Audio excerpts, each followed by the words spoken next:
Hindi na nga nagpauto pa ito ngang si Jennie sa pakiusap nga nito ni Megan sa kanya na bumalik na nga ito sa Yumi dahil na nga rin sa kasado na nga itong ngang pagiging solo artist nga nito sa El Grande, at ngayon nga ay hindi pa rin makapaniwala itong si Megan na hindi niya nga mapaikot ang ulo nga nito ni Jennie.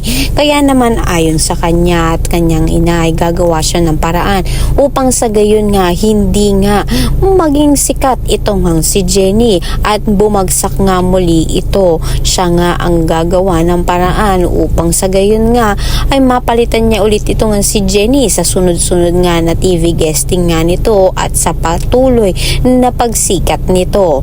Ngunit wala nang makakapigil pa kay Jennie dahil nakikilala na nga muli siya at nagugustuhan na nga muli siya ng mga tao.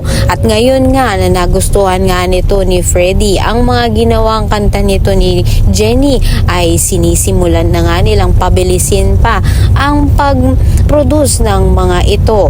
Ngunit isa na naman nga ang matinding plano nito ni Megan na hindi nga matuloy ang mga kanta nito ni Jennie na maiproduce at uunahan niya nga ito. Kaya naman nakapag-desisyon siya, nakausapin nga ito nga si Monica kaharap ang mga Yumi na hindi na nga siya magiging parte ng Yumi at magsosolo na nga siya dahil ito na nga ang plano nga niya na siya na ang gagamit ng mga kanta nitong ginawa ni Jennie. Kaya naman pakatutukan nga natin kung magtatagumpay nga ba si Megan. Ang lahat ng yan abangan natin. Maraming salamat sa iyong panood.